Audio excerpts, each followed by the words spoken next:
Quand les nouvelles s'affolent, Métropole fait le point.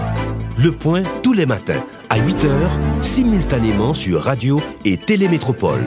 Le point est une courtoisie de MSC Trading et la Banque nationale de crédit BNC.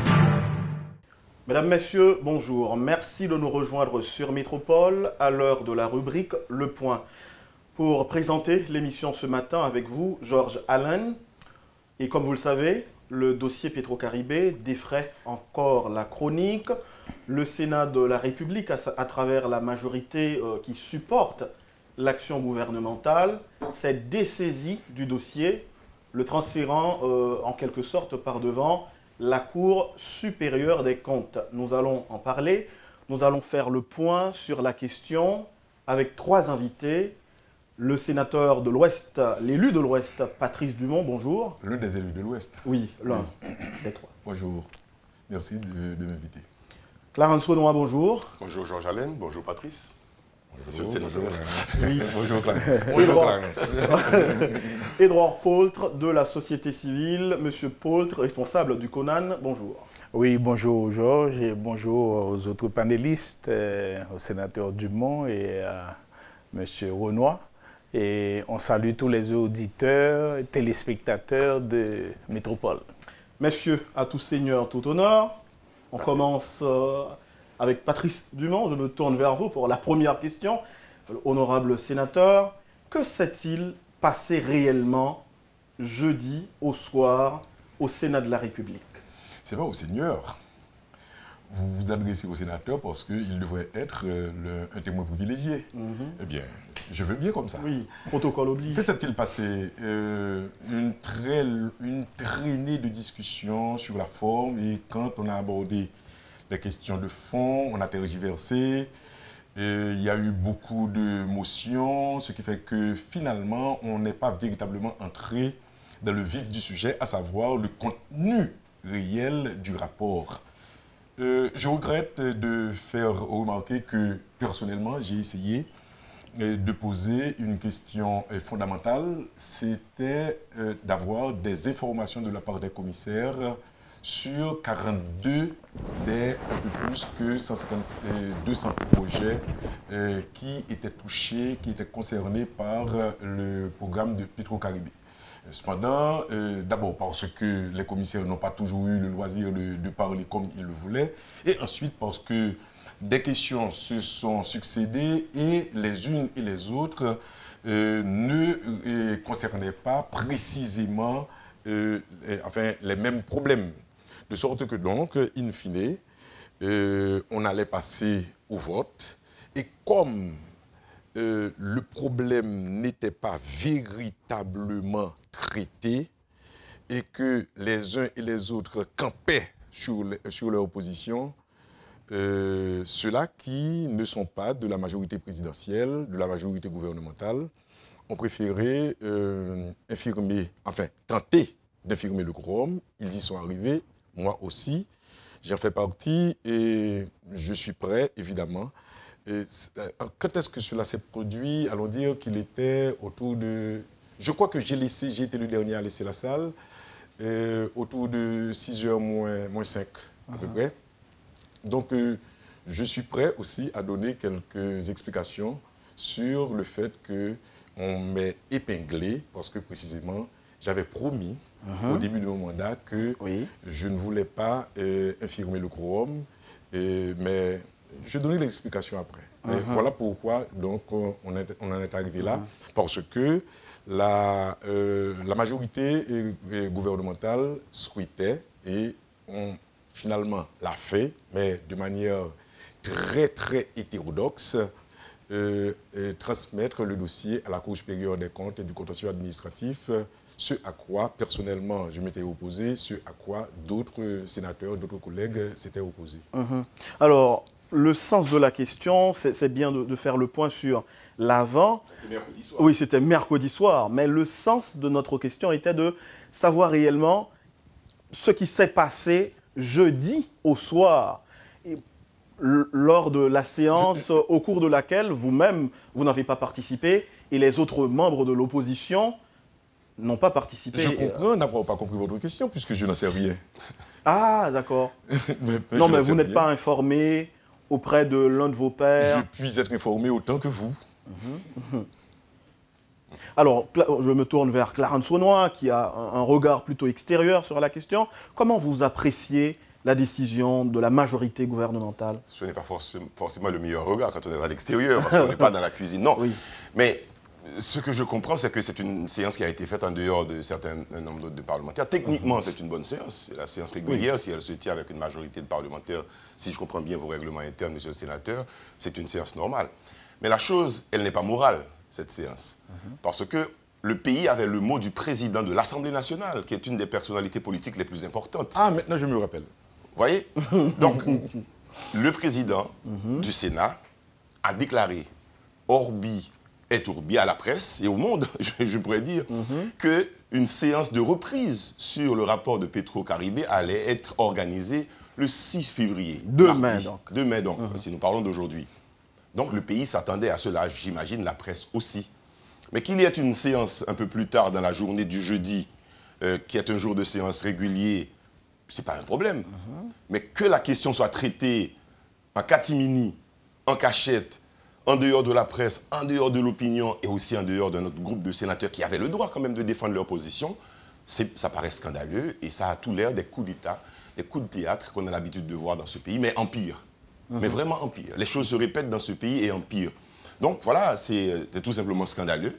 Et même si techniquement, la séance reste une séance normale, régulière, et la décision peut être aussi considérée comme une décision normale, parce qu'elle est votée par une majorité de parlementaires. Oui, Édouard Paultre, votre avis ne diffère pas de celui de Clarence Renoir, parce que sur les ondes de métropole, vous avez qualifié cette séance de scandaleuse. Oui, effectivement, je crois que Clarence l'a rappelé tout à l'heure, il y a un problème d'éthique grave qui s'est posé et je crois que l'opinion publique doit exiger du bureau du Sénat et du président du Sénat une explication par rapport à cette séance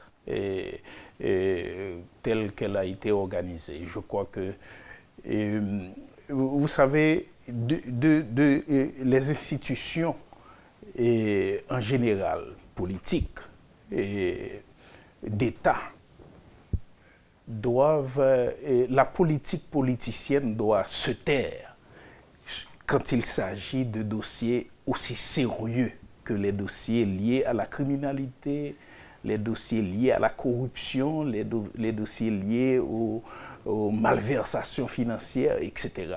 La politique politicienne doit se taire pour que l'opinion publique, par respect même pour l'opinion publique, par respect même pour ceux les mandants, il faut au moins respecter les codes éthiques.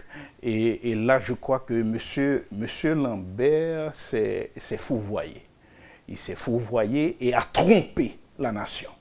Et il nous doit des explications, nous, en tant que citoyens.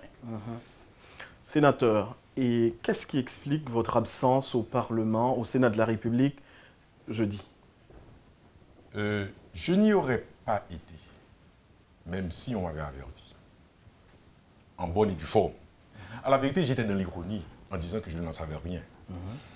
Je rentre chez moi à 6h30, après avoir laissé donc, le Sénat à 6h moins 5. Port-au-Prince se réveille tôt.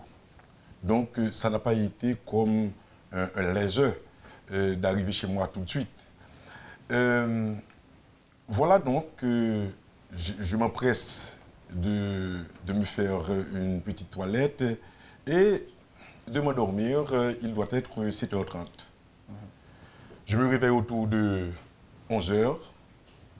Non, d'abord, mon sommeil est troublé par l'appel d'un collègue. Et à partir de ce trouble, je ne peux pas retrouver le sommeil. C'est très simple. Et puis, autour de 1h, je reçois sur le groupe réservé aux sénateurs, le groupe WhatsApp, qu'il y a séance à 1h. C'est quoi cette histoire? Je réagis immédiatement. Je lui dis non, non, non. Le président avait programmé la reprise de la séance mardi. Et tout de suite, c'est le collègue Jean-Renal Senatus qui réagit en ironisant, en disant ha ha ha, ça a commis, quelque chose comme ça.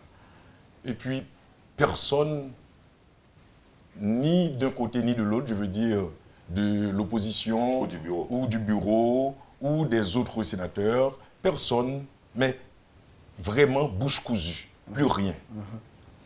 Et alors, voilà, je me disais que c'est quelque chose de abracadabrant, c'est pas imaginable quand on m'a raconté cela, quand le sénateur Salomon m'a mis au parfum. Et vous avez parlé de... certaines personnes ont parlé de forfaiture. Personnellement, j'ai la sensation d'avoir été piqué au dos. Et je n'ai pas la sensation d'avoir été piqué par une aiguille, mais vraiment par un poignard. Et l'intervention des deux autres panélistes prouve que, en tout cas, une partie de la nation en est sortie vraiment frustrée. Et les dernières paroles du directeur du Conan, eh bien, disent bien que la nation demande des comptes. Je crois que, j'espère qu'ils ne se sont pas rendus compte de cela, mais que finalement ils vont se réveiller. Vraiment, c'est une déclaration de guerre des sénateurs qui étaient présents à la nation. Pendant que vous dites ça, si vous permettez que j'intervienne. Allez-y, allez-y. Je ne sais pas si, en tant que sénateur, vous êtes au courant, moi. Je suis tous les jours sur les réseaux sociaux aussi pour regarder ce qui se passe. Parce que pour prendre le pouls de la situation. J'ai l'impression que l'information que nous écoutons sur les avenues officielles, enfin régulières, la presse de tous les jours, est une chose, mais les réseaux sociaux, c'en est une autre chose. Parce que la République, le pays bout dans ces commentaires que l'on voit. Et les gens se laissent aller vraiment à des commentaires. Mais, monsieur le sénateur, je voudrais vous dire que le pays, et là je peux citer, je ne sais pas de nom derrière, est fatigué de ce Parlement. Je dirais des hommes politiques en général, mais de ce Parlement. Qu'est-ce que je n'ai pas entendu qui aurait choqué tout le pays, qu'on doit effacer ce Parlement? On doit le rayer, les parlementaires, etc. Donc il y a un dégoût que vous inspirez aujourd'hui à la République. Quand je dis vous, je vous mets l'ensemble du Parlement, de la Chambre des députés, le Sénat, là-dedans, qui fait qu'aujourd'hui, on a l'impression que les gens n'ont plus confiance, plus en personne. On ne peut plus faire confiance à un homme politique, à quelqu'un qui se dit dans la politique, à quelqu'un qui est un élu, un parlementaire ou un président de la République, encore moins un fonctionnaire, un ministre, etc.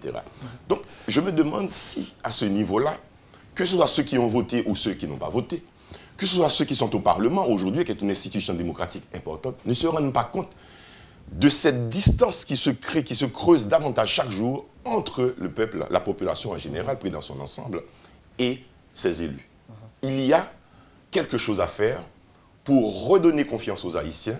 Il y a quelque chose à faire pour vous-même, parlementaires, vous-même élus, pour au moins redonner de la moralité à la politique. C'est André Malraux qui dit que la politique, c'est vrai, la morale n'est pas avec la politique, mais aussi on ne peut pas faire de la politique sans morale. Donc, mais il faut faire quelque chose. Il y a quelque chose que du haut de votre tribune aussi, vous pouvez conscientiser les autres. Parce que la position politique d'un parlementaire qui a voté pour renvoyer le rapport à la Cour supérieure des comptes, ça peut être aussi une bonne chose, on ne sait pas. Alors justement, j'allais vous poser la question. J'allais vous poser la question. Et Monsieur Poultre, et bon, une question pour vous trois. D'abord, Monsieur Poultre, j'aimerais vous entendre sur cette question. Est-ce qu'en renvoyant le dossier Petro-Caribé à la Cour supérieure des comptes, par devant la Cour, automatiquement, nous ne sommes pas dans une forme de dépolitisation de ce dossier? Non, au contraire. Moi, je crois qu'ils sont en train de, justement, de faire durer le dossier dans le domaine, dans le champ politique. Okay. Et je crois que la Cour supérieure des comptes Alors là, vous parlez d'un mauvais calcul, qu'il y aurait un mauvais calcul. Un mauvais calcul. Moi, je ne dis pas qu'il y a un mauvais calcul. Ils pensent pouvoir exploiter encore, faire une orientation politicienne avec ce dossier. Or, et je crois que la Cour supérieure des comptes s'est disqualifiée pour recevoir ce dossier. Parce que justement, la Cour a failli à sa mission. Ouais.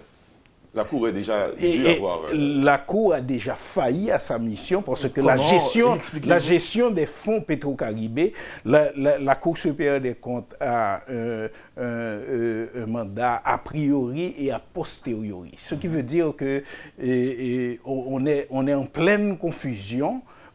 C'est la Cour qui donne son avis pour faire les dépenses, pour signer les contrats, ainsi que d'autres institutions comme la CNMP. Et voilà que la Cour devient doit aussi donner son avis a posteriori. Ce qui veut dire que la Cour a déjà donné son avis sur les décaissements et a donné son avis sur la réception des marchés. Donc, je crois que la Cour est disqualifiée pour recevoir ce dossier et le traiter. Donc, la route normale, moi, je crois que ça devait être remis à la justice. Sénateur, vous êtes acteur, vous le constatez que le dossier est hautement politisé au niveau du Sénat de la République. Est-ce que là...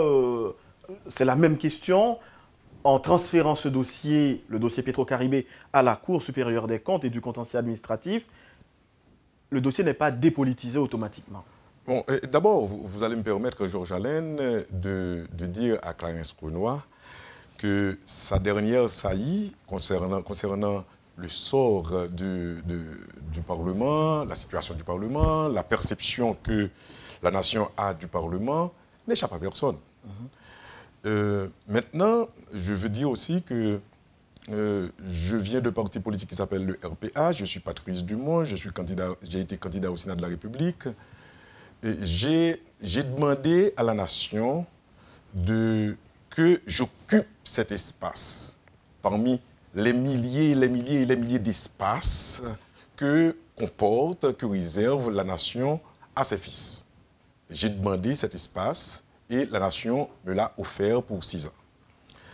Maintenant, je rencontre des Haïtiens que je connais, dont certains que je connais bien, et qui ont des positions, des fois, des positions politiques, sociales, économiques, qui ont des positions, des fois, semblables aux miennes, d'autres fois, contradictoires, opposées. Sur ce point-là, nous sommes totalement opposés, et comme sur d'autres. Je suis moi-même tout à fait conscient qu'il y a une absence, une perte totale de crédibilité de l'espace étatique aux yeux de la nation. Ça veut dire que, plus que jamais, la nation ressent les méfaits de l'État. Et j'étais à l'école que j'apprenais à dire que l'État est contre la nation. Aujourd'hui, les manifestations sont très claires. C'est le Chili, c'est l'exode, comme le raconte ce chapitre de la Bible. Maintenant, à chacun et à chaque groupe de faire l'analyse et de comprendre qu'aujourd'hui, plus que jamais aussi, on ne peut pas considérer la notion d'intérêt en politique comme Machiavel l'a, allons dire, explicité, comme Machiavel l'a endoctriné, comme Machiavel l'a théorisé. La notion d'intérêt en politique doit d'abord faire comprendre qu'il faut faire passer l'intérêt collectif avant les intérêts individuels et que, donc, les politiques sont des serviteurs. En cela, je crois très sincèrement qu'il y a un certain nombre de mes collègues qui le comprennent très bien. Maintenant, sur cette question, j'insiste et je voudrais ajouter une couche sur celle qui a été apposée sur le tableau par M. Poltre. Comprenez bien, certains de mes collègues n'arrêtent pas de dire, n'arrêtent pas de rappeler une formule latine, non bis in idem, jamais deux fois sur la même chose. L'autorité de la chose jugée. Écoutez, la Cour supérieure des comptes a le devoir de remettre précisément au Parlement haïtien un rapport annuel sur l'efficacité des dépenses publiques. Et dans celui de 2014-2015 que détiennent tous les sénateurs de la République, il y a le chapitre Petro-Caribé qui traite de 2 résolutions. Ce rapport dit déjà ce que la Cour supérieure des comptes a à faire, ce qu'elle croit qu'elle a à faire. Comment lui demander de se prononcer à nouveau sur la chose qui prend par ailleurs une ampleur, une dimension plutôt pénale? Parce que de quoi s'agit-il? Il ne s'agit pas de faire savoir si telle dépense est conforme ou si cette dépense est illégale. Il s'agit précisément, pour la justice pénale, de tenir compte de ce qui est dit ici et là. Exemple, le rapport des commissaires du Sénat, ensuite le rapport de la Cour supérieure des comptes et tout autre document pouvant servir à l'instruction de tels problèmes, de telles infractions, de telles dénonciations. À partir de ce moment, la Cour supérieure des comptes serait la dernière institution à laquelle on s'adresserait pour étudier le problème. Parce qu'il s'agit non pas de réétudier le problème, mais il s'agit d'étudier le problème. Donc, par une autre institution. Et je terminerai en rappelant ceci. Non seulement la Cour supérieure des comptes n'est pas habilitée à faire une telle étude, à reprendre une telle étude, mais aussi parce qu'il y a eu une plainte. Et l'article, je vous rappelle, pour vous faciliter les recherches, les articles de la Constitution concernant la Cour supérieure des comptes vont du 200 au 205. Et il y a une plainte, un tribunal haïtien est saisi par un haïtien sur la question de Petro-Caribé. À partir de ce moment, l'article 207 des règlements intérieurs du Sénat précise que le Sénat se saisit de toute question le Sénat étudie toute question dont elle est saisie, donc elle peut aussi s'autosaisir. Une autosaisie. Oui, elle peut aussi s'autosaisir. Donc, mais jusqu'à ce que la justice se saisit elle-même d'un dossier. À partir de ce moment, le Sénat ne peut pas continuer à travailler sur le dossier. C'est très simple, parce que cet article répond aux vœux, mais sacramentels pratiquement, dans la politique, que l'indépendance donc, des 3 pouvoirs. Quand on est dans le pénal, quand on est dans la justice, on est justement dans le pouvoir judiciaire. Quand on est dans le légal, quand on est dans le contrôle gouvernemental, on est dans le législatif. Sénateur, faisons comme si cette séance au cours de laquelle les sénateurs majoritaires, ou encore du bloc majoritaire, ont pris cette résolution n'avait pas lieu pour essayer de comprendre quel cheminement devrait suivre le rapport Petro-Caribé. S'il y avait une séance à laquelle prenaient part tous les sénateurs, opposition modérée et majoritaire, qu'est-ce qui allait se passer? On allait sûrement déboucher sur un vote défavorable, une résolution. On peut raisonnablement dire qu'on allait déboucher sur un vote défavorable. Défavorable. On peut raisonnablement dire, oui. Une fois ce vote défavorable obtenu, qu'est-ce qui allait se passer? Le rapport aurait perdu un peu de son prestige, le rapport aurait perdu de sa force de persuasion. Voilà, donc ça aurait été un déficit considérable pour le rapport. Okay. Mais j'interprète, j'essaie de comprendre. C'est pourquoi nous avons la raison. Si un regard dit tout. Donc, ce n'est même pas nécessaire d'attendre qu'on soit frappé pour qu'on comprenne que l'individu qui vous frappe avait l'intention de le faire. Je crois que celles et ceux qui auraient voté contre le rapport n'ont pas toute la latitude, j'ai envie de dire, patriotique pour le faire.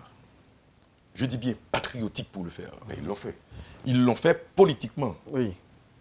Ils l'ont fait. Mais attention, ils ne l'ont pas fait entièrement. C'est un moindre mal. Ils ne l'ont pas fait entièrement. Le crime n'est pas complet. Ils ont transmis à la Cour supérieure des comptes. Ils n'ont pas dit que... C'est comme un moindre mal. Oui. Ils n'ont pas dit qu'ils n'en veulent pas. Ils n'ont pas dit qu'il faut arrêter avec ça. Parce qu'ils savent qu'ils sont scrutés par la nation. Mais en même temps, vous avez dit, et tout le monde a compris aussi, que renvoyer le dossier à la Cour des comptes, c'est comme si on le renvoyait au cimetière pour l'enterrer. C'est aussi ça l'intention qui est derrière. Mais ce que j'ai envie de dire, c'est... Non, mais est-ce que la Cour des comptes, aujourd'hui, est sous la coupe réglée de l'exécutif? On dit qu'elle est disqualifiée, la Cour. Elle est contrôlée, elle est politisée. Non, mais qu'est-ce qu'elle va faire avec? Laissez-moi dire ceci. Oui. Moi, je ne suis pas dans la technicité de l'affaire. Effectivement, la Cour peut bien être prise d'une conscience tout de suite patriotique nationale pour dire, OK, bon, nous allons traiter ce dossier et nous allons faire face à ceux qui sont accusés ou bien soupçonnés pour pouvoir avoir la vérité. Toute la question est d'avoir la vérité sur cette affaire. On ne peut pas condamner déjà. Mais ce que je voudrais dire aux sénateurs qui ont voté, en l'absence de cette séance régulière à laquelle la République s'attendait, c'est qu'ils n'ont pas rendu service à la République, ni au président de la République, ni à ceux qui sont soupçonnés de corruption dans ce dossier. Ils auraient rendu service dans un débat ouvert, démocratique, public, oui, pour déstabiliser les commissaires, ceux qui ont été enquêtés. Mais le faire comme ça, ils n'ont pas rendu service ni à la République, qui veut avoir la lumière, qui veut voir la lumière faite sur la gestion des milliards de dollars de Petro-Caribé, c'est une chose. Au président de la République, ils n'ont pas non plus rendu service quelque part.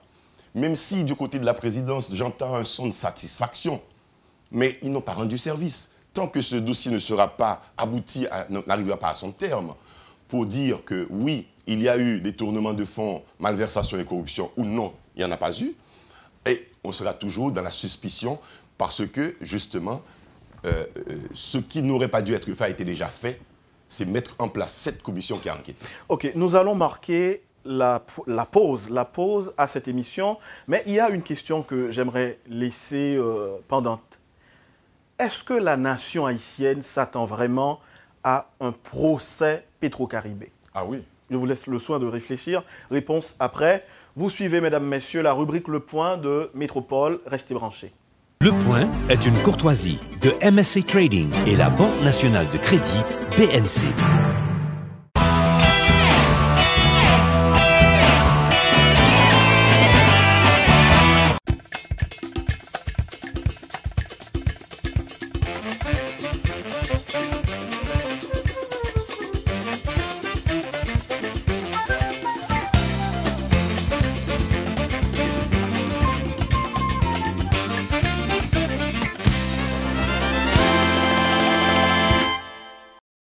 Le Point est une courtoisie de MSC Trading et la Banque nationale de crédit BNC. Vous suivez, mesdames, messieurs, la rubrique Le Point de Radio Télémétropole. Nos invités, ils sont là, encore avec nous, le sénateur Patrice Dumont, Clarence Renoir du NIR, un parti politique, et Édouard Poultre du CONAN, de la société civile. La question pendante, messieurs, est-ce que la nation haïtienne exige vraiment tacitement un procès Petro-Caribé? Vous répondez à la question, M. Poultre? Moi, j'ai envie de dire, et si le procès n'a pas lieu? Si le procès n'est pas réalisé, c'est la déchéance totale en Haïti. consacrée. La déchéance consacrée des institutions. On ne respecte plus les institutions, plus la justice. Si on laisse piller de cette façon les ressources financières du pays, ah, écoutez-moi, ça ne va pas rester comme ça. Ça ne va pas rester comme ça. Il y aura, je ne dis pas de révolte, je ne dis pas ça. Ça peut bien se transformer en révolte aussi. Mais c'est la déchéance totale. On continue à descendre la pente. Et ce week-end, j'ai reçu un article de Hérol Jean-François qui parle de l'armée d'Haïti. Quand, après le coup d'État, tout le monde disait aux officiers il faut rentrer dans les casernes, il faut sortir de ce coup d'État.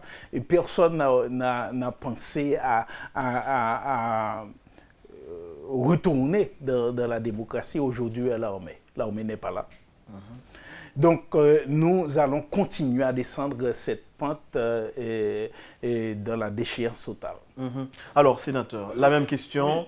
Est-ce que la nation haïtienne, cette nation-là, cette société d'aujourd'hui attend un procès pétro-caribéen? Je voudrais essayer de ratisser un peu large pour bien cerner une question qui paraît très simple, mais qui est complexe.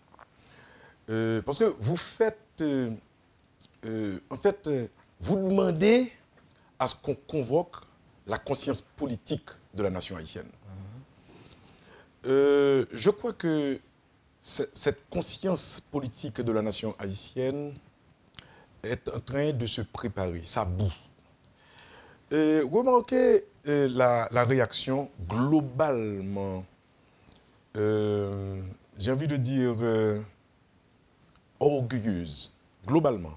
Il y en a d'autres qui l'ont pris d'une autre façon. Des paroles de Donald Trump à propos d'Haïti.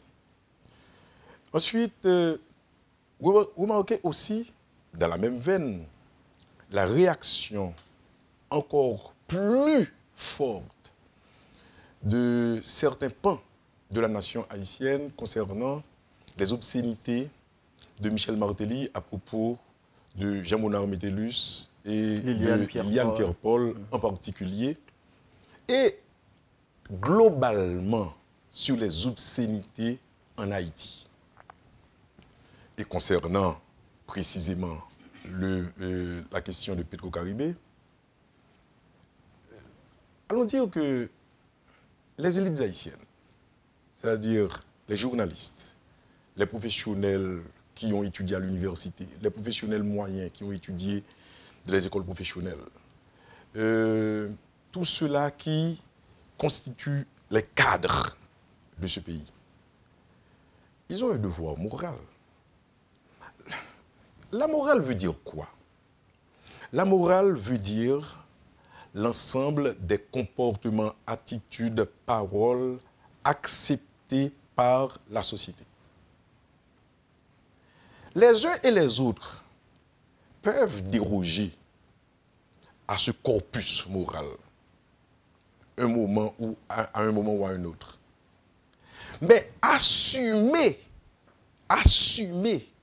publiquement, ne pas reconnaître ce corpus moral, c'est un suicide. De ce point de vue-là, il est impératif que Petro-Caribé soit devant les tribunaux. Et attention, il ne s'agit pas de confirmer ou d'infirmer les accusations, entre les guillemets, qui auraient été portées contre certaines personnes. Elles seraient au nombre de 14. Il s'agit précisément de trouver la vérité. Et quand on aura trouvé la vérité, ces personnes seront lavées une fois pour toutes. Et tout au long, quand on dit une fois pour toutes, ça veut dire que des générations et des générations. Parce que comment les noms de ces personnalités peuvent-ils être blanchis si on essaie de mettre la chose dans un cimetière qui n'existe pas? On ne peut pas enterrer. On ne peut pas enterrer ce dossier. On ne peut pas. Je vais vous faire une confidence, qui n'en est pas une, puisque c'est public. Le rapport Paul Denis m'épingle personnellement. Le rapport Paul Denis sur la corruption en Haïti. J'étais entraîneur de l'équipe nationale des moins de 20 ans, des moins de 23 ans. Et à un moment où nous allions participer à une compétition de la francophonie au Canada. La fédération n'a pas un sou, il nous faut acheter des billets. J'ai été sollicité à plusieurs endroits de l'argent pour acheter les billets. Et la Téléco a fait un chèque en mon nom que la fédération a utilisé pour acheter les billets. Mais quand Paul Denis mène son enquête, il trouve Patrice Dumont, chèque à l'ordre de Patrice. Oui, chèque 150 000 gouttes, 200 000 gouttes, je ne me rappelle pas exactement le montant. De toutes les manières, je conserve le dossier. Mais il faut qu'il dise que Patrice Dumont a reçu cet argent de la Téléco. À moi maintenant de me présenter devant les tribunaux si on m'appelle, et même si on ne m'appelle pas, je me présenterai. Et pour justifier l'utilisation de cet argent. Voici ce à quoi on s'attend de toutes ces personnes dont les noms sont cités dans la chose. Et qu'il n'y ait surtout pas de solidarité dans le mal. Mais justement, oui, Clarence Renoir. Est-ce que ce n'est pas une nation permissive, désintéressée de tout, je dirais même atone qu'on a aujourd'hui? Je crois qu'on est à cette limite, à ce carrefour, effectivement. Il y a une sorte de fatigue de la part de la population. Il y a une sorte de mépris aussi. Je vais dire ça dans un deuxième temps, mais c'est un degré supérieur de la fatigue aussi peut-être, le mépris que la nation exprime aujourd'hui, affiche à l'endroit de ses dirigeants. C'est-à-dire, ces gens-là, de toute façon, ils ne vont rien régler en notre faveur. Donc, il y a un mépris. Et ce mépris se traduit par quoi? Par un désaveu, par une distance de la politique. Les gens ne font plus confiance. Pourquoi doivent-ils aller voter? Mais donnez-moi de l'argent, je vais voter pour vous peut-être. Et après, je vous laisse faire ce que vous voulez faire. De toute façon, il n'y aura pas de justice. De toute façon, il n'y aura pas de règlement de compte dans ce pays en termes réguliers de la justice. Donc, et pour moi, c'est là le malheur. C'est que nous sommes dans une société où ceux qui vont occuper les fonctions, quelle que soit leur intention, bonne intention surtout, ceux qui sont animés de bonnes intentions, ils ne seront jamais pris au sérieux. Ils ne pourront jamais bénéficier de la confiance de la population parce que tous les politiciens, tous ceux qui sont dans la politique sont mis dans le même panier. Donc maintenant, organiser un procès, moi je dis oui, nous sommes face à l'histoire de toute façon. Et des deux côtés de cette histoire, il y a deux groupes de personnes, je dirais. Ceux qui seraient pour que la lumière soit faite sur la gestion de ces fonds-là, fonds publics, dettes engagées au nom de la République, que nos enfants, nos arrière-petits-enfants vont payer sans doute, si ce n'est pas réglé. Et de l'autre côté, ceux qui voudraient bien voir un procès, peut-être que pour des raisons politiques aussi, pour condamner, pour acculer leurs adversaires politiques.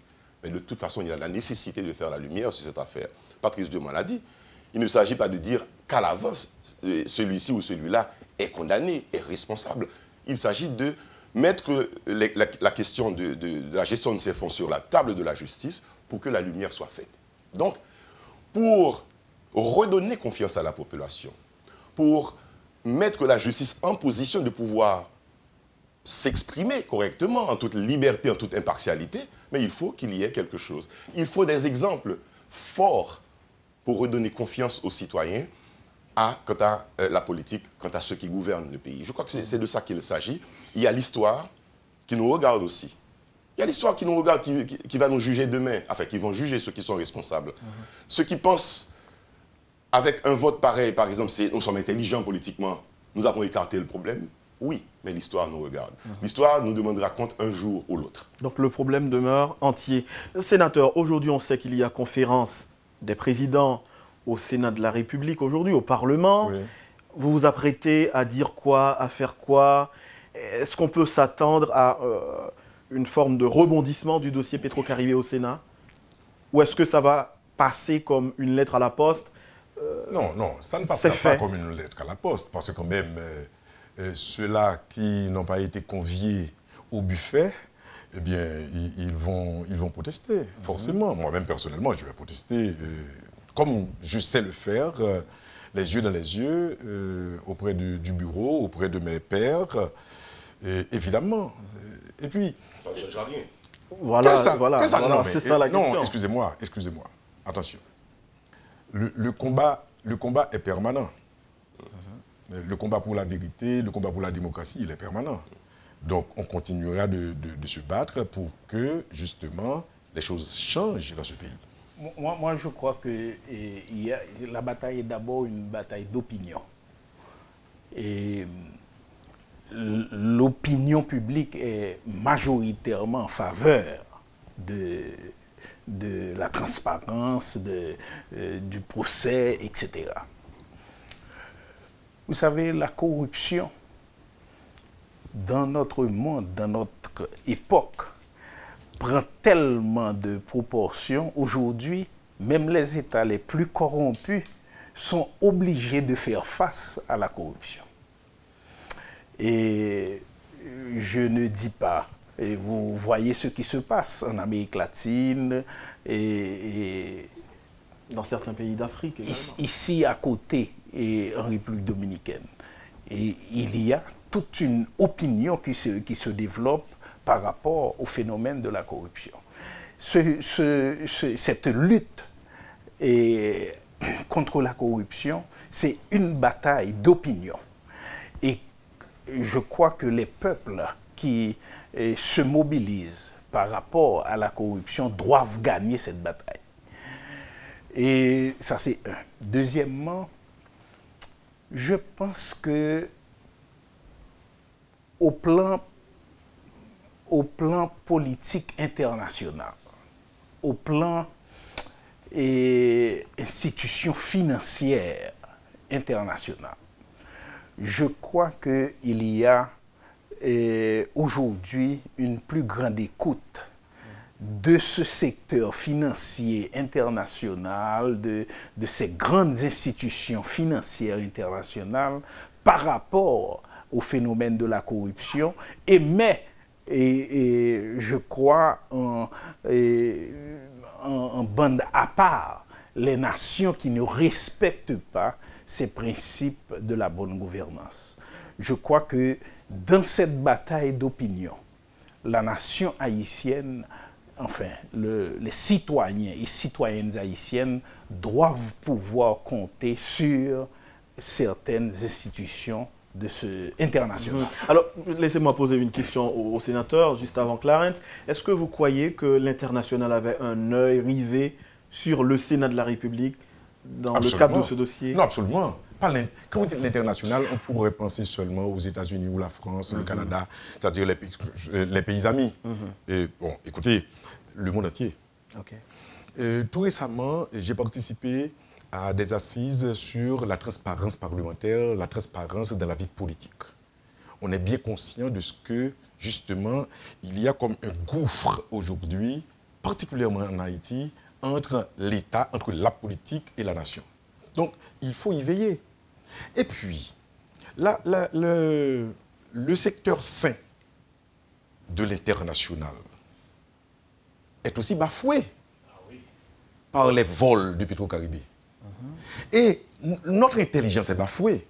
Georges Allen, l'évidence crève les yeux. Ça veut dire, nous sommes bien vivants, les yeux bien ouverts, et il y a 2 ou 3 petits malins qui se font à coquiner je ne sais pas, de petits groupes, de notre groupe plus important en nombre, mais moins important en termes d'efficacité, puisque les chefs sont un tout petit groupe, et ils pillent le pays. 3 milliards de dollars. Il faut quand même dire à celles et ceux qui n'ont pas pu arriver jusqu'au dernier chapitre des grands livres, que 1 milliard de dollars, ça veut dire que c'est 1000 millions. Et pour avoir 1 million, il faut avoir 1000. C'est de cet argent qu'on parle. Est-ce que vous avez la sensation, vous-même, journaliste, que quelque chose de sérieux a été fait dans ce pays? Est-ce que... Organisons quelque chose. Celui qui est à ma droite est un journaliste. émérite. Celui qui est à ma gauche est un observateur de la vie haïtienne. Vous-même, vous êtes un journaliste. Organisons une tournée, mais télévisée, avec beaucoup de journalistes, dans les coins et recoins de Port-au-Prince. N'allez pas en province. N'allez pas du côté de Thomaso, de Cornillon-Grandbois, où les gens n'ont pas d'eau pour, ne serait-ce que pour se laver la bouche. Allez à Martissant. Allez dans n'importe quel coin de Port-au-Prince. Traversez les corridors. Vous mesurerez le crime séculaire qu'on fait à ce pays. Écoutez, j'ai toujours eu une sensation de honte avant d'avoir été sénateur. Elle est encore davantage, cette sensation. Cette sensation me pèse. C'est pourquoi moi-même, je dis que le moindre centime d'Haïti doit être utilisé à bon escient. Quand des petits malins, corrompus jusqu'aux os, se permettent le luxe de nous voler tout cet argent, on ne peut pas lésiner sur les moyens. Et moi-même, en tant que sénateur, je crois l'avoir déjà confié à mes pairs. Il faut avoir le sens des réalités. Et quand certains de mes pairs, je ne pense pas qu'ils prétextent, non, ce n'est pas un prétexte à la vérité, mais quand ils disent, avec peut-être un esprit de justice, que pourquoi accuser le dernier gouvernement et ne pas accuser tous ceux-là qui ont été, qui sont mêlés à la question Petro-Caribé. C'est plus ou moins juste, mais c'est très simple. Faites des dénonciations officielles. Montrez que telle ou telle résolution, il y a eu les résolutions sous le gouvernement Prévert. Oui, il y en a eu 2 résolutions équivalent à environ 63 ou 65 millions de dollars américains. Eh bien, que le gouvernement Prévert soit mis en situation de se défendre aussi sur la question. Que Aristide soit mis en situation de se défendre sur la question. Et que finalement, ce pays vive de ses petits deniers. Que le pays grandisse. Que les gens arrêtent de manger de la terre. Voilà. Aussi simple que cela. Clarence Renoir. Qu'est-ce qu'il reste à dire? Pas grand-chose. Et moi, je pense que nous n'avons pas même besoin de passer à la communauté internationale qui a regardé nous si nous bien gérés ou mal gérés. Patrice Dumont dit, c'est garder la réalité pays. Est-ce que les gens qui sont en position de gestion pays public, est-ce qu'ils ont bien fait gestion? Est-ce que un parlementaire obligé de tout privilège ça chaque fois, chaque mois? Des privilèges que Patrice Dumont dénonce. Mais il faut les refuser catégoriquement et porter les autres aussi à les refuser. Moi, je dénonce sans refuser? Non, je ne parle pas de vous, monsieur le sénateur, c'est pas ça m'a parlé du tout là. M'a dit il faut continuer que nous dénoncions et puis nous refuser. Parce que ce n'est pas normal.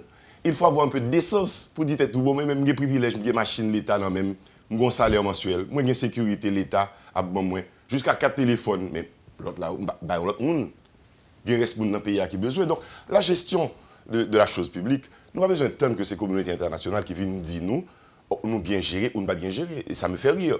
Pendant qu'on a dit ça, la communauté internationale a dit que Petro-Caribé est bien géré, oui. Le Venezuela? Non, c'est pas non, mais attendez. Non, mais l'ambassadeur vénézuélien qu'on doit accuser. Mais attendez. Sur lequel on doit porter une accusation formelle. Mais oui, mais on va le dire, nous, justement. Alors, c'est le créancier en quelque sorte. Oui, mais si le créancier a dit que l'argent a été bien dépensé. Voilà, mais ça va le dire. Donc, s'il a préféré comme ça, on n'a pas le tomber dans le piège. Si le créancier, si vous permettez, si le créancier dit que les Haïtiens paient rubis sur ongle, je suis d'accord. Que les Haïtiens paient, c'est une dette. Oui. Si les Haïtiens paient, d'accord. Mais quand il dit que l'argent a été bien utilisé, ce n'est pas seulement que de la suspicion. Mais ce que je suis en train de dire, justement, c'est que cet argument a été utilisé. par des personnes qui sont indexées dans le rapport. Dans le rapport. Il ne faut pas jouer. Même ça me là, oui. Il y a des gens qui accusent les là qui disent, mais de quoi parlez-vous? Vous dites que l'argent est mal géré, celui qui nous donne l'argent dit qu'il est bien géré. De quoi parlez-vous? C'est un argument. Maintenant, moi je dis, on n'a pas besoin là pour aller chercher qu'on essaie de nous bien gérer ou pas. Regardons la réalité du pays. Eh bien, les projets qui ont été, pour lesquels l'argent a été décaissé, on a regardé si on réalisé vraiment. On mesurer état d'avancement ou bien état de non-réalisation. Ou bien surfacturation éventuelle de cette et puis là, ça n'a pas connu. C'est une affaire haïtienne qu'il faut régler définitivement, parce que la dette reste effectivement une dette haïtienne qui sera payée par des Haïtiens. Nous allons mettre un terme à l'émission. Mais sénateur, est-ce que ce n'est pas le bon moment pour présenter par exemple, pour proposer par exemple, une loi sur la restitution? Si un haut fonctionnaire de l'État est accusé de corruption, de vol de deniers publics, la loi existe pourquoi déjà. Ne pas restituer à Mais l'État? la loi existe déjà. La loi contre la corruption de mai 2005 traite la question. Ensuite, il y a des institutions. Et à ce moment-là, il faut véritablement convoquer la conscience des principaux responsables des institutions qui sont concernés par la corruption dans ce pays. L'UCREF, l'ULCC. Et l'ULCC, absolument. Et puis que le plus souvent, l'exécutif pèse de tout son poids au sein de ces institutions. Oui, mais attention, mais l'exécutif n'est pas le bon Dieu tout-puissant. Il faut qu'il se le rappelle. Donc c'est l'impression qu'il donne, tout au moins. Mais il faut qu'il se le rappelle. Ce sont des personnes, comme vous et moi, qui ont une histoire et qui devraient avoir un devenir. Ils ne peuvent pas se laisser véritablement manipuler comme de simples petites girouettes. C'est aussi simple que cela. Alors, la question de la prise en main de notre destin passe, mais inévitablement par la lutte contre la corruption. Alors, une dernière question, oui. Pour moi, il n'y aura pas de lutte contre la corruption. D'abord, pour qui ça ne pas bien, selon moi-même. Parce que y a un équilibre dans le bagaille là. Chaque monde a un rapport sur chaque monde et puis a quitté là. D'autant qu'il y a une interprétation qui est faite par le président de la République dernièrement, qui assimile toute poursuite concernant la corruption à de la persécution politique. Donc chaque fois au Parlement, il y a un monde qui est dans la corruption, il va dire c'est persécution politique. Donc au nom de la démocratie et pour pas une persécution politique, personne ne sera touché, personne ne sera jugé. C'est ça, on a regardé. Ce n'est pas le premier rapport qui est sorti concernant la gestion de l'argent du pays. Monsieur Patrice Dumont, sénateur, a soulevé la question rapport Paul Denis. Il y a l'autre rapport encore qui existait. Il y a un rapport qui existait là sous gouvernement provisoire privé à la Tourie. Mais personne ne va pas rien parce que tous ils sont impliqués là-dedans, quelque part, de près ou de loin. Ça n'a pas jamais aucun rapport, pas jamais une situation de sensation, au moins sensation, de détournement, de vol. Moi, je dis bien, une sensation. Mais, évident, moi, obligé de dire sensation parce que je veux être méthodique. Mais ça, yeux nous bat nous. Il n'est pas jamais aussi évident et moun haïtien pas jamais gagné une sensation de s'être fait aussi grugé que par la question du pétrole. Il y a une grande question qu'un grand révolutionnaire s'était posée, c'est Lénine. Que faire? Qui ça Clarence Renoir comptait faire en tant que citoyen dans cette affaire Petro-Caribé? D'abord, non, pas citoyen, pas Petro-Caribé uniquement. Si nous avons Petro-Caribé seulement, nous avons un problème. Et c'est ça le problème. Non, comme c'était... non, Petro-Caribé, ces derniers faits de corruption n'a pas allé là. Ce qu'il faut faire, il faut déjà, dans le choix de nos élus, que la population sache désormais choisir. Parce que nous l'avons choisi au compte tout pour faire une corruption ou bien pas une corruption encore. Deuxièmement, il faut qu'il y ait des lois qui soient respectées, donner l'indépendance à des institutions qui sont chargées d'enquêter. L'UCREF, la Cour supérieure des comptes, l'ULCC, le BAF, etc. Toute institution, ça est là pour le travail. Quitter au fait travail. Mais c'est le sentiment de redevance qui pose problème souvent. Oui, mais écoutez... Lorsqu'un homme, une femme a été nommée par l'exécutif, eh bien celui-ci ou celle-là se sent redevable. C'est ça le problème. Pour comprendre, et Georges Allen, dans la police, on travaille qui fait qu'il est le vetting permanent de la police. Il doit faire le tour dans la politique là. Comment voulez-vous entrer dans la politique? Il est entré avec 200 000 gouttes sur le banque, il est sorti avec 200 millions. Et puis personne ne va dire qu'il n'y a rien. Au contraire, ça a passé, je vous dis, dans le pays. Et ça, il faut que nous attirions l'attention. C'est une question morale. Il y a un inversement de la moralité dans le pays qui fait que ces gens qui sont coquins, qui enrichit dans l'État au détriment de tout le monde, c'est lui considéré comme intelligent. C'est lui dans tous les grands salons, c'est lui qui est invité dans toutes les grandes activités, que ce soit ici ou à l'étranger, à partir de ce moment, où enseigner. Et c'est ça qu'on m'a dit concernant, pour me prendre bien rapidement sur la question de carnaval, de bêtises qu'a dit dans le carnaval, etc. Mais si on concentre l'affaire sur Michel Matéli, c'est pas bon. C'est pour élargir. Il faut que la censure retourne dans le pays. Il y a pour une instance qui dit ça va pas beaucoup passer dans la radio. Et ce n'est pas seulement la grivoiserie, les bêtises, mais aussi la violence qui est enseignée dans le carnaval aussi. Ou bien dans la musique haïtienne aujourd'hui. On dit tirer pour tout le monde. C'est-à-dire on banalise tout dans ce pays. Il faut que gagnons un bagage qui fait. Et moi, je m'attends à ce que, au niveau de la société civile, qu'elle soit plus agressive, plus active. Et que moins timide sous certains cas. Et enfin, pour que nous sortions dans l'état que nous y a là, qui fait que, je dis, Haïti n'a pas qu'à rassembler 1000 personnes pour dire non contre la corruption. Oui. Monsieur Poultre, qui sont prêts à le faire ou même en tant que citoyen? Non, parce qu'ils sont prêts à le faire. Moi-même, après-midi, nous avons une réunion pour nous discuter de problèmes. Non, mais une note. Non, pas une note. Nous avons pensé à autre chose. Mais moi-même, moi je vois les prochains mois, prochaines années, et moi, ouais, très sombre. Parce que nous refusons, c'est un refus, avancer contre la corruption.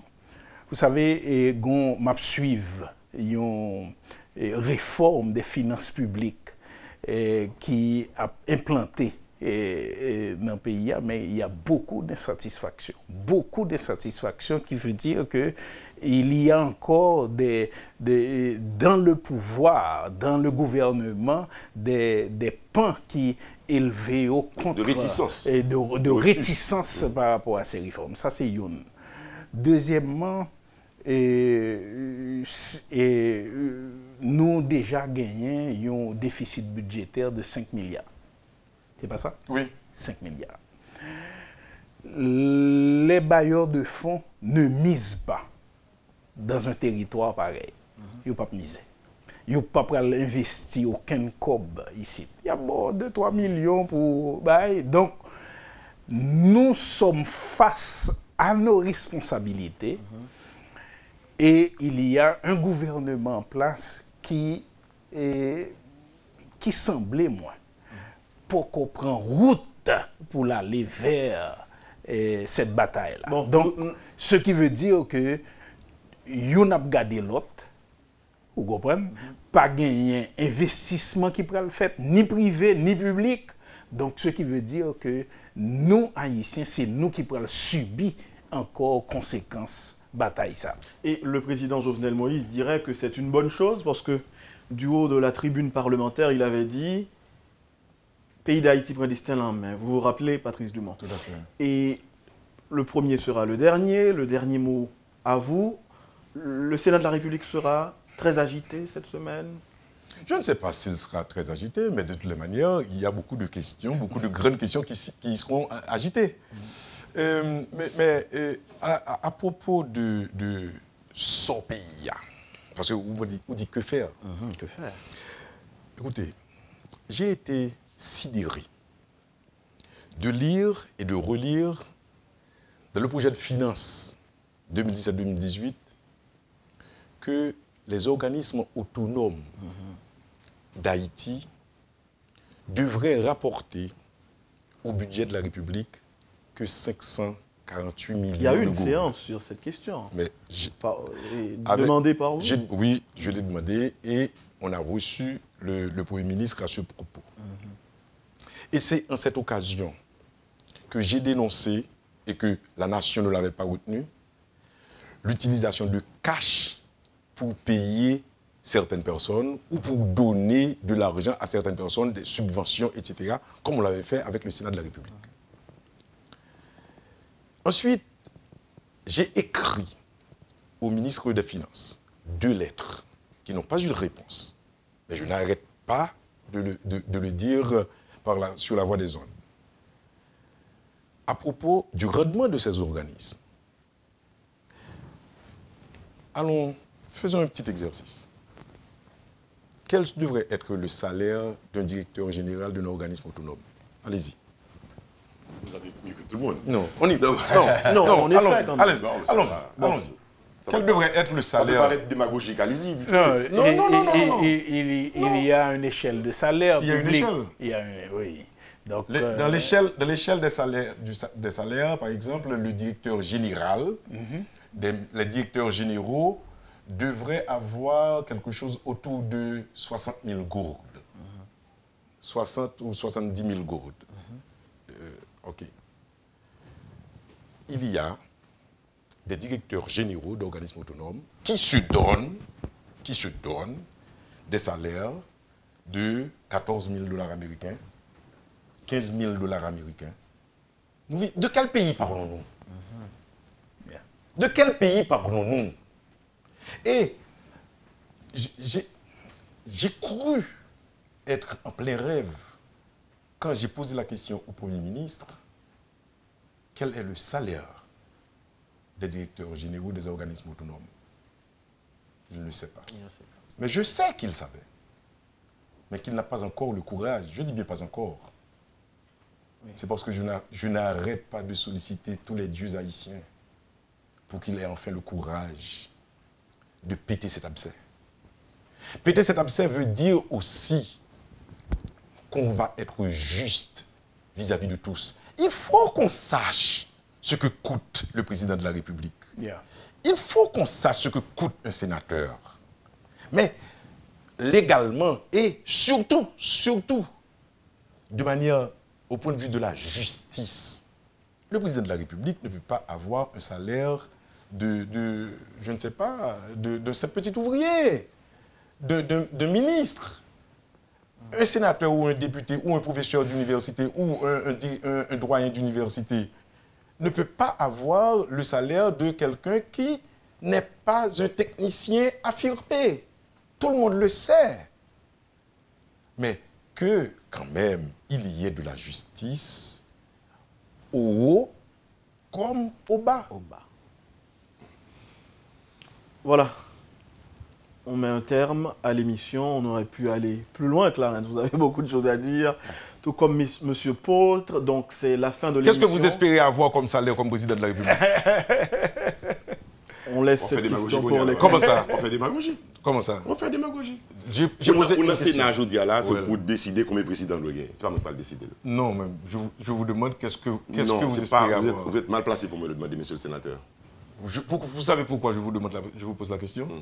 Je vous pose la question parce que vous êtes un acteur et que vous auriez été président, vous auriez eu un salaire et vous auriez peut-être dit, comme Georges Broya, non, on ne peut pas aller aussi haut.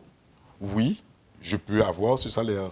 Et ma réponse, monsieur le sénateur, vous êtes aujourd'hui dans la position de dire que je refuse mon salaire comme sénateur. Non, je ne vais pas. Voilà. Je ne vais pas. Non, pas encore. Je ne peux pas refuser le salaire parce que... Mais vous pouvez le refuser aussi. Non, je ne peux pas. Non, je n'ai pas les moyens de refuser le salaire. Parce que moi-même, je suis un ouvrier. Je suis un ouvrier qui est toujours en heure supplémentaire. Mais c'est à vous de fixer les salaires. Non, c'est pas au sénateur de fixer le salaire. C'est pas au sénateur de fixer le salaire. C'est à celui qui reçoit qui doit fixer. Non. Écoutez, la condamnation est claire. Non, la condamnation est claire. Non, en tant que président de la République. Candidat à la présidence. Non, la question est c'est tout un débat. C'est tout un débat, messieurs. On doit Non. La démagogie veut dire quoi? La démagogie veut dire qu'on dit ce qu'on espère que les autres entendent. Je ne crois pas avoir dit ce que j'espère que les autres entendent. Ceux-là qui m'écoutent ne sont pas contents que je dénonce la hauteur de certains salaires dans le pays. Ceux-là qui écoutent et qui sont concernés directement ne sont pas contents quand je dis que je ne reçois pas de subvention de 1 million de gourdes.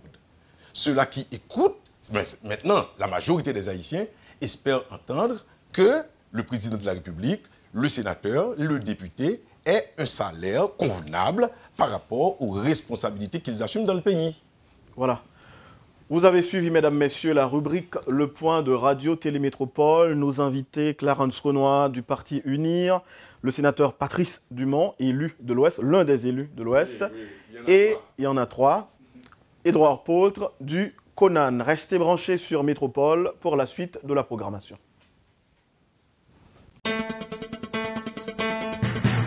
Quand les nouvelles s'affolent, Métropole fait le point. Le point tous les matins à 8h, simultanément sur Radio et Télémétropole. Le point est une courtoisie de MSC Trading et la Banque nationale de crédit BNC.